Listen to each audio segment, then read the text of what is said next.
और इसका समाधान निकालने के लिए पाकिस्तान और अलगाववादी से भी बात की। धारा 370 जम्मू कश्मीर में एक पुल की तरह है और भाजपा ने वो पुल खुद तोड़ दिया। अब गृह मंत्री को जम्मू कश्मीर का मसला इस देश के संविधान के तहत निकालने के बारे में सोचना चाहिए। मुफ्ती ने कहा कि उनकी पार्टी पाकिस्तान के कब्जे वाले कश्मीर में हिंदू तीर्थ स्थल शारदा पीठ के लिए मार्ग खोलना चाहती है। मुफ्ती ने कहा कि वे इस मुद्दे पर पाकिस्तान के साथ सुलह और बातचीत करना चाहती है। 2018 में महबूबा मुफ्ती ने प्रधानमंत्री मोदी को पत्र लिखकर कश्मीरी पंडितों के लिए शारदा पीठ जाने का मार्ग खोलने का अनुरोध भी किया था। दरअसल यह शारदा पीठ हिंदू मंदिर है जो दक्षिण एशिया के 18 अत्यधिक पूजनीय मंदिरों में से एक माना जाता है। यह कभी नालंदा और तक्षशिला में शिक्षा के प्राचीन केंद्रों के बराबर रहा था। भाजपा और पीडीपी ने अब तक कोई गठबंधन नहीं किया है, लेकिन कांग्रेस के साथ पीडीपी की गठबंधन पर मुफ्ती ने अटैक किया है और कहा जहां केवल सीटों के बंटवारे के लिए एजेंडा सेट हो वहां गठबंधन के लिए वे तैयार नहीं है। महबूबा ने गठबंधन के मुद्दे पर कहा कि मेरे लिए किसी भी चीज से अधिक महत्वपूर्ण कश्मीर की समस्या का समाधान है। पीडीपी नेता महबूबा मुफ्ती ने जम्मू कश्मीर चुनाव के लिए अपना घोषणा पत्र जारी कर दिया है।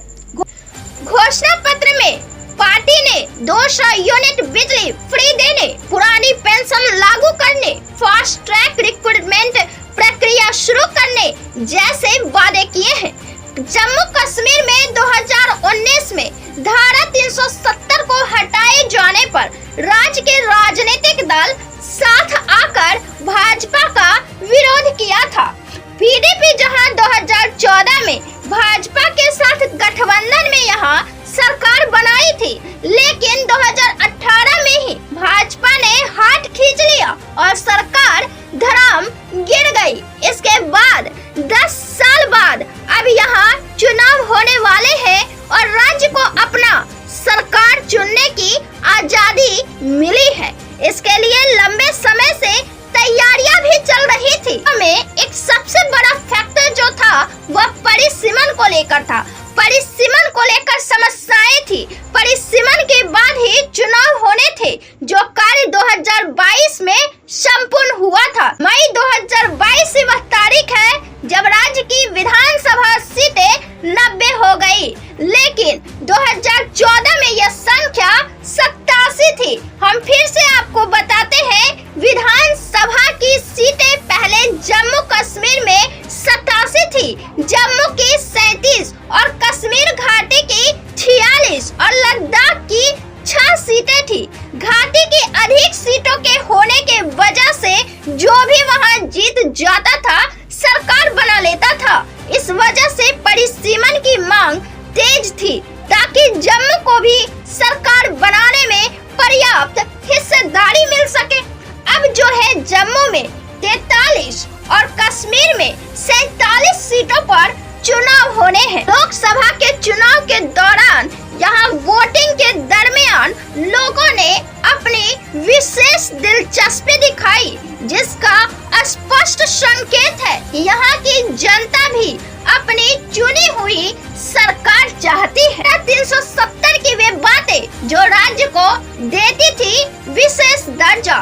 17 अक्टूबर 1949 को संविधान में शामिल अनुच्छेद 370 भारतीय संविधान से जम्मू कश्मीर को विशेष राज्य का दर्जा देता था। जम्मू कश्मीर को बड़ी छूट देता था।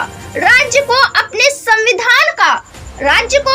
संविधान का मसौदा तैयार करने की अनुमति देता है।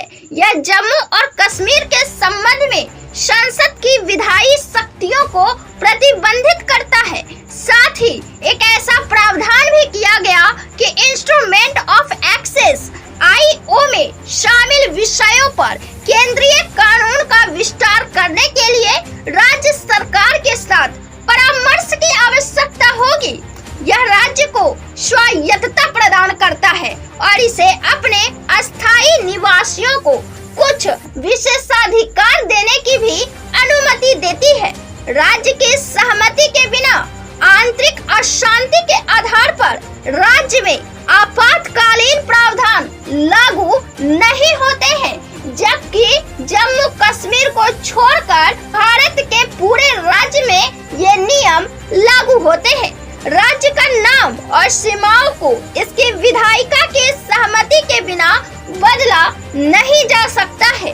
राज्य का अपना अलग संविधान, एक अलग ध्वज और एक अलग दंड संहिता है। भारतीय संसद केवल रक्षा, विदेश और संचोर के मामले में जम्मू कश्मीर के संबंध में कानून पारित कर सकती है। संघ द्वारा बनाया गया कोई भी कानून, अन्य कानून केवल राष्ट्रपति के आदेशों से जम्मू कश्मीर में तभी लागू होंगे जब राज्य विधानसभा की सहमति होगी। आपको बता दें कि IOA तब चलन में आया था जब भारतीय स्वतंत्रता अधिनियम 1947 के मुताबिक ब्रिटिश भारत को भारत और पाकिस्तान में विभाजित कर दिया था। अधिनियम के अनुसार 3 विकल्प मौजूद थे। एक, स्वतंत्र देश बने रहने के लिए, भारत के डोमिनियन में शामिल होने के लिए और पाकिस्तान के डोमिनियन में शामिल होने के लिए, तथा IOA दोनों में से किसी देश में शामिल होने के लिए था। यह जम्मू कश्मीर के लिए लागू हो रहा था, लेकिन जब पाकिस्तान ने आक्रमण किया बाद में, तो हरी सिंह ने भारत से मदद मांगी थी और भारत ने भारत में शामिल होने का प्रस्ताव दिया था। 26 अक्टूबर 1947 को इंस्ट्रूमेंट ऑफ एक्सेशन पर हस्ताक्षर किए और गवर्नर जनरल लॉर्ड माउंटबेटन ने 27 अक्टूबर 1947 को इसे स्वीकार कर लिया। हालांकि सुप्रीम कोर्ट ने जब इस पर फैसला दिया तो उन्होंने इसे अस्थायी घोषित किया